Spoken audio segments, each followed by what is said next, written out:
सभापती महोदया, एक उदाहरण म्हणून मी तुम्हाला सांगतो. सोलापूर जिल्हा परिषद मध्ये रोस्टर तपासणीच्या बाबतीमध्ये पाठपुरावा केला.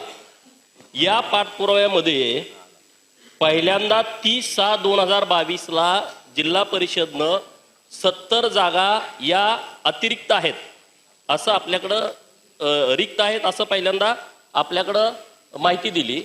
त्याच्यानंतर 31/8/2023 ला त्याच जिल्हा परिषदनं 86 जागा अतिरिक्त झाल्या अशा पद्धतीची माहिती दिली. 31/10/2023 ला तिसऱ्यांदा 149 जागा अतिरिक्त झाल्या. एकच जिल्हा परिषद एकदा म्हणते 70 जागा रिक्त आहेत. तीच जिल्हा परिषद 2023 ला 10 महिन्यामध्ये दुसरा अहवाल देते 86 जागा अतिरिक्त आहे. आणि तीच जिल्हा परिषद 31/10/2023 ला म्हणजे 2 महिन्यामध्ये तिसरा अहवाल देते की 149 जागा अतिरिक्त आहेत. सभापती महोदय, आपल्याकडं मी काही पुरावे आणलेले आहेत. ही अंतिम निवड सूची आहे. या अंतिम निवड सूचीमध्ये कोणालाही बदल करता येत नाही, परंतु याच्या डुप्लिकेट अंतिम सूची तयार केलेत. किती मोठी गंभीर बाब आहे. सभापती महोदय, एक आमचा उमेदवार आहे, जो उमेदवार लेंगरे पंढरीनाथ ज्ञानू हा ओपन मधून भरती झालाय आणि त्याला परत तुम्ही एनटीच्या रोस्टरमध्ये 1 नंबरला दाखवताय. म्हणजे गुणवत्तेच्या आधारावरती जी मुलं मेरिटनं ओपन मध्ये आलेली आहेत ही सगळी मुलं रोस्टर घोटाळ्यामध्ये परत तुम्ही एनटीच्या बिंदूवरती दाखवता आणि आमच्या जागा कायम अतिरिक्त आहे असं राज्य सरकारला सांगितलं जातं. हे जर अंतिम सूची बदलायचा अधिकार कोणी दिला याची तपासणी मुळापर्यंत जाऊन झाली पाहिजे. सभापती महोदय, याचे सगळे पुरावे आता माझ्या समोर आहेत. डुप्लिकेट जी अंतिम सूची तयार केलेली आहे निवड सूची ती पण मी इथं आणलेली आहे. मग या बाबतीमध्ये सरकार काय धोरण राबवणार आहे का हे मला माननीय मंत्री महोदयांना आपल्या माध्यमातून विचारणा करायची आहे. काही प्रश्न आहेत ते मी नंतर विचारतो. सभापती महोदय, ज्यांची निवड ओपन कॅटेगरीमधून झालेली आहे त्यांना रिझर्वेशनमध्ये दाखवायचं नाही अशा स्तराच्या सूचना दिलेल्या होत्या. आणि या स्वरूपात आपलं जे पत्र आलेलं होतं या पत्राच्या अनुषंगाने आम्ही इन्स्ट्रक्शन्स दिलेले आहेत की त्याप्रमाणे आपण आपली बिंदू नामावली तयार करा. मावककडून ती बिंदू नामावली तपासून घ्या. आणि आता आपण सांगितलेले पेपर्स काय मी बघितलेले नाही आहेत, परंतु सर्व जिल्हा परिषदेच्या बिंदू नामावली आता चेक झालेल्या आहेत मावककडून. आणि त्याच्यामुळे आपण आताच सभागृहामध्ये मगाशी बघितलं की प्रश्न येतात की अजून भरती का सुरू झाली नाही. तर भरती सुरू होण्यापूर्वी हे सगळं करायला लागतं. कोणी जर कोर्टामध्ये गेलं तर पुन्हा एवढी मोठी भरती करून सुद्धा त्याला कुठेतरी खीळ बसतो. तर हे लक्षात घेऊन मला असं वाटतं की आपला जो विषय आहे हा 3 खात्याशी संबंधित आहे. एक म्हणजे तो जिल्हा परिषदेशी संबंधित आहे कारण ती अपॉइंटमेंट करणारी ऑथॉरिटी आहे. आणि दुसरा आहे तो मागासवर्गीय कक्ष आहे म्हणजे तो संबंधित डिपार्टमेंट आहे.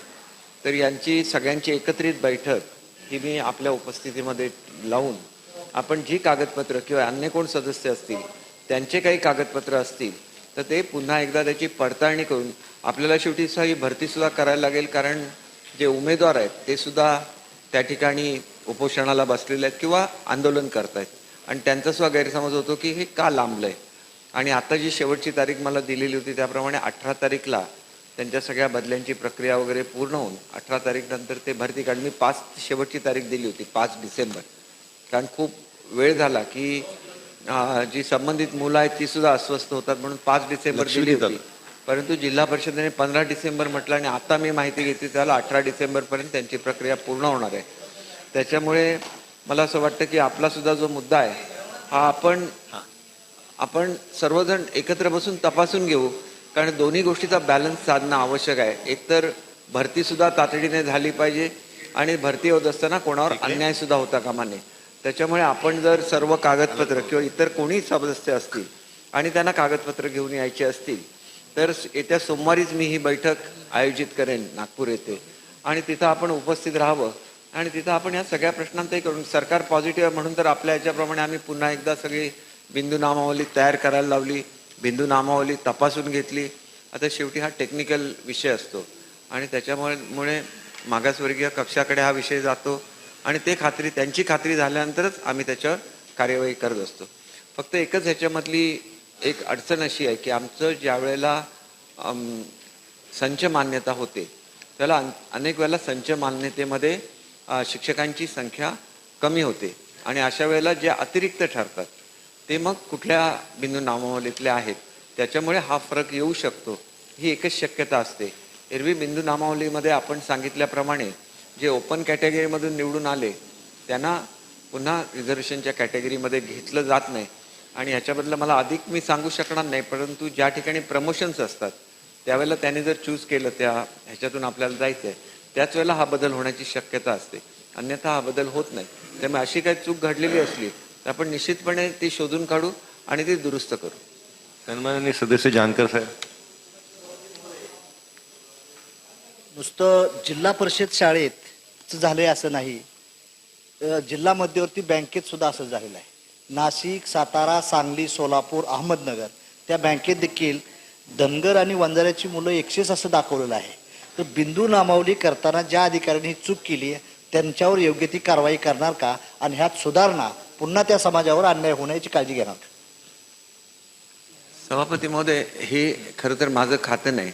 शिक्षण विभागाशी संबंधित भरती चालू असल्यामुळे हा प्रश्न माझ्याकडे आलेला आहे, परंतु माझं खातं नसल्यामुळे मी आत्ताच सांगितलेलं आहे की आपण त्या मिटिंगला ज्यावेळेला येणार त्याला संबंधित अधिकारी उपस्थित असतील त्याला आपण हा मुद्दा तिथं मांडला तरी माझ्या खात्याशी संबंधित नसला तरी त्याला मग संबंधित मंत्री महोदय त्याच्यावर योग्य तो निर्णय घेतील. पडळकरजी. सभापती महोदय, माननीय मंत्री महोदयांचं म्हणणं योग्य आहे की शिक्षक भरती योग्य वेळेत झाली पाहिजे, परंतु ती आमच्यावरती अन्याय करून होता कामा नये ही आमची भूमिका आहे आणि त्याच्यासाठी मी पुरावे दिलेत ना. सोलापूर जिल्हा परिषदचा मी एक साधा प्रश्न विचारला, 30/6/2022 70 जागा रिक्त आहेत, 31/8/2023 86 जागा अतिरिक्त आहेत आणि 31/10/23 149 जागा अतिरिक्त आहेत. म्हणजे हे कुठलं तरी चुकलंय ना यामध्ये आकडा. आणि म्हणून आपल्याकडे माझी मागणी अशी आहे की तुम्ही याचा रोस्टर पूर्ण तपासणी, ज्या चुकीच्या पद्धतीनं रोस्टर तपासणी होते, आता पुणे ऑफिसला रोस्टर तपासणीसाठी 2 माणसं आहेत. पुणे पूर्ण विभागाचा विचार केला तर 25,000 कार्यालय आहे. ग्रामपंचायत असेल, तलाठी ऑफिस असेल, जिल्हा परिषद असेल, शाळा वेगवेगळे सगळी बोलली तर 25,000 तिथं कार्यालय आहेत. आणि मग 2 माणसं ती तपासणी कधी करणार? आणि एखादा प्रशिक्षित उमेदवार तिथं बसला का त्याला लगेच बाजूला कुणीतरी करतंय. आणि म्हणून ह्या सगळ्या विषयाच्या खोलामध्ये जाण्याची आवश्यकता आहे. 2019ला जेव्हा भरती झाली तेव्हा एक जिल्हा परिषद बिंदू नामावलीच्या बाबतीमध्ये एका संघटनेनं पत्र दिलं की असा रोस्टरमध्ये घोटाळा आहे आणि तुम्ही ही भरती थांबवा, मागासवर्गीयांची 50% पद कपात करा. तुम्ही डायरेक्ट तिथं सरकारनं निर्णय केला की 50% मागासवर्गीयांची पदं राखून नंतर भरती केली. 50% मागासवर्गीयांची पदं कशी काय आपण राखून ठेवू शकतो? आणि म्हणून माझी आपल्याकडे हात जोडून विनंती आहे की या विषयामध्ये आपण डिटेलमध्ये जाऊन सामान्य प्रशासन विभाग, आपला शिक्षण विभाग आणि ग्रामविकास विभाग ह्या सगळ्यांची बैठक लावण्याचा तुम्ही शब्द दिलाय त्याबद्दल मी आभार व्यक्त करतो. परंतु जर सोमवारी बैठकीमध्ये या बाबतीमध्ये योग्य आम्हाला न्याय मिळाला नाही तर आम्ही कोर्टात जाणार. परत आम्हाला जबाबदार धरू नका की शिक्षकाची भरती पुढे गेली. हे पहा, सन्माननीय सदस्य पडळकर साहेब, तुम्ही कोर्टात जायचं तुमचा निर्णय आहे, पण ते सभागृहात सांगायची गरज नाही आहे. मग ते काय होतं, आपण कोर्टाचा असं उपयोग केल्यासारखं होतंय. तुमचे ठीक आहे भूमिका, बोला मंत्री महोदय. आता एक आपल्याला 5 मिनिटात 97 सुरू करायची. सभापती महोदया, मी अतिशय पॉझिटिव्ह उत्तर दिलेलं आहे. तर आपण ती मीटिंग घेऊया आणि मीटिंगचा आउटकम दोघांच्या दृष्टीने चांगला आलं पाहिजे. भरती सुद्धा वेळेवर सुरू झाली पाहिजे आणि आपल्या ज्या काही समस्या आहेत त्या सुद्धा दूर झाल्या पाहिजेत. या दृष्टीने आवश्यक ती कारवाई आपण करू. लोकशाही मराठी ऐका, पहा, जागरूक रहा.